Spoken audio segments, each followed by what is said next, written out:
Maraki, chitsauko chokutanga.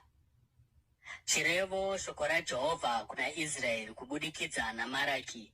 Jehovha anoti ndakakudai asi imi munobvunza muchiti makatida seiko? Jehovha anoti ko Esau akanga asiri mukoma waJakobho here? Asi Esau ndakamuvenga uye ndakashandura makomo ake akava matongo, ndikapa nhaka yake kumakava murenje. Edhomu angati kunyange takaparadzwa hedu tichavaka zvematongo, asi zvanzi naJehovha Wamasimba Ose, vangavaka havo asi ndichakoromora. Vachanzi nyika yakaipa, vanhu vachagara vakatsamwirwa naJehovha. Muchazvionera nameso enyu mugoti Jehovha mukuru, zvokutopfuura miganhu yeIsraeri. Jehovha Wamasimba Ose anoti, mwanakomana anokudza baba vake uye muranda anokudza tenzi wake. Kana ndiri baba, kukudzwa kwangu kuripiko? Kana ndiri tenzi, kuremekedzwa kwangu kuripiko? Ndimi iyemi vaprista munozvidza zita rangu, asi munobvunza muchiti takazvidza zita renyu seiko?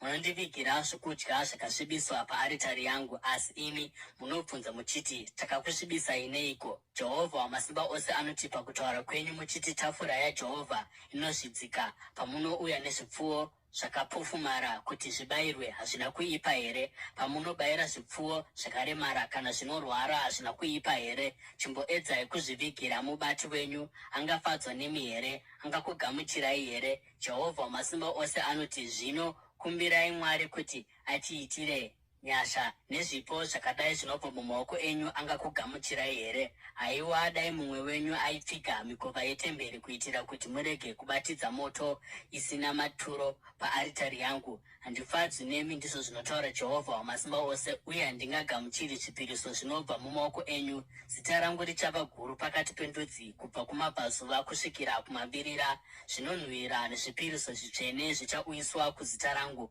munzvimbo dzose, nokuti zita rangu richava guru pakati pendudzi, ndizvo zvinotaura Jehovha. Asi munoizvidza pamunoti tafura yaJehovha yakasvibiswa, uye zvokudya zvayo zvakashoreka, uye munoti zvinorema sei, uye munoifembedza muchiizvidza, ndizvo zvinotaura Jehovha Wamasimba Ose. Pamunouyisa zvipfuwo zvakakuvara zvakaremara kana zvinorwara kuzozvipa sezvibayiro, ndingazvigamuchira kubva pamaoko enyu here? Ndizvo zvinotaura Jehovha.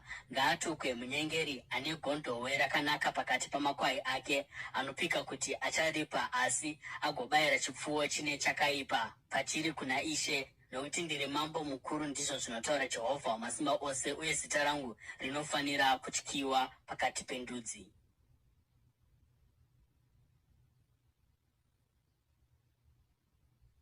Maraki, chitsauko chechipiri. Zvino yambiro iyi ndenyu imi vaprista, kana imi musingateereri uye kana musingakudzi zita rangu nomwoyo wenyu, ndizvo zvinotaura Jehovha Wamasimba Ose. Ndichatuma kutukwa pamusoro penyu uye ndichatuka ropafadzo dzenyu.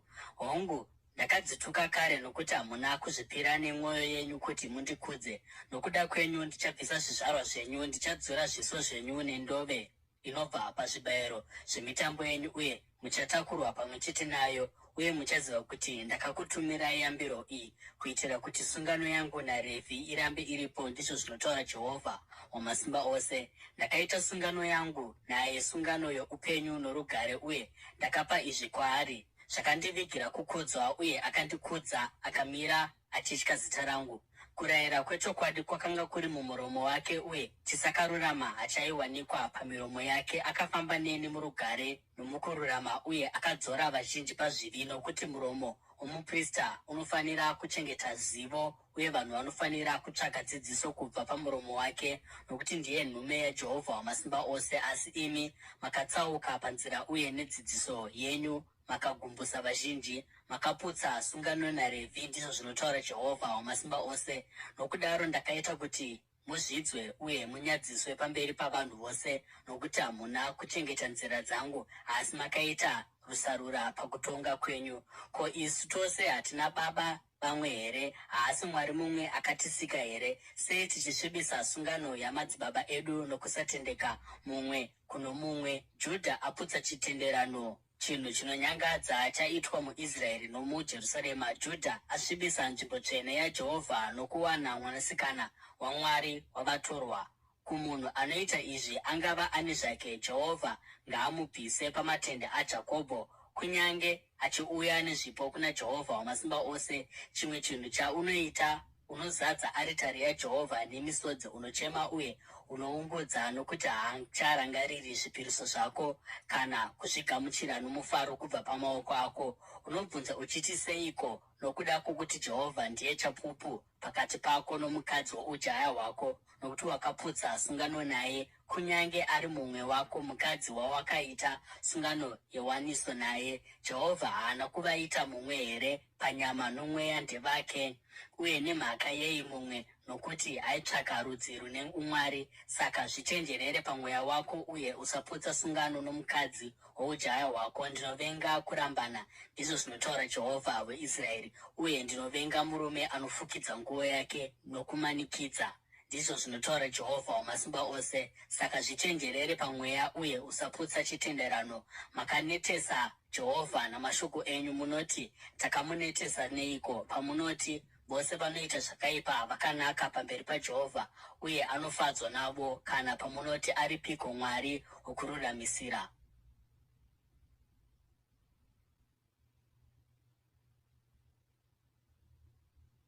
Maraki chitsauko chechitatu.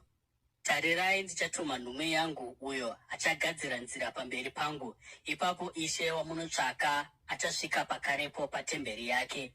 Mutumwa wesungano wamunoshuva achauya, ndizvo zvinotaura Jehovha Wamasimba Ose. Asi ndiani angatsunga pazuva rokuuya kwake? Ndiani angamira paanoonekwa? Nokuti achava somoto womunatsi kana sipo yomusuki. Iye achagara somunatsi nomuchenesi wesirivha.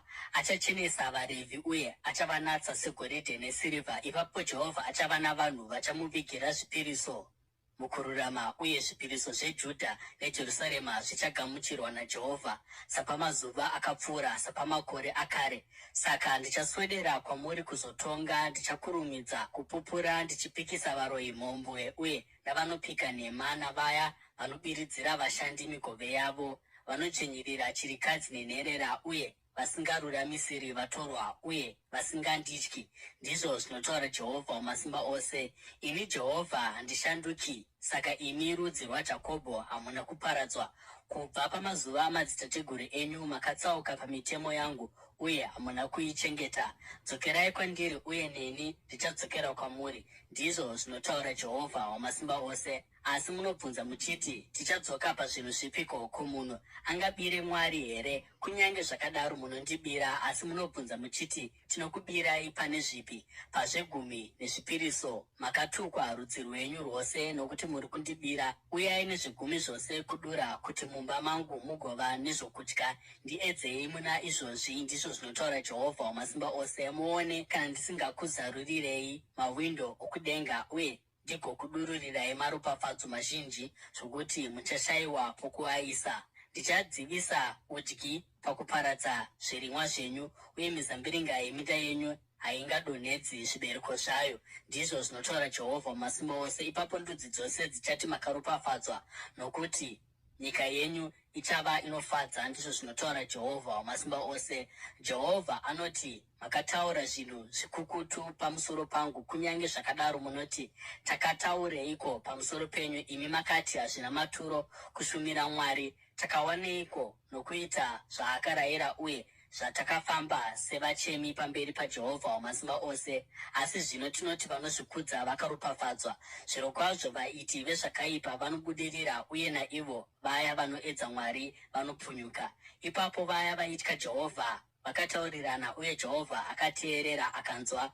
Bhuku rechirangaridzo rakanyorwa pamberi pake pamusoro pavanotya Jehovha uye nevanoremekedza zita rake. Vachava vangu, ndizvo zvinotaura Jehovha Wamasimba Ose. Pazuva randichaunganidza pfuma yangu inokosha, ndichavanzwira tsitsi somunhu anonzwira tsitsi mwanakomana wake anomushandira, uye muchazoonazve musiyano pakati pavakarurama nevakaipa, pakati pavaya vanoshumira Mwari navaya vasingamushumiri.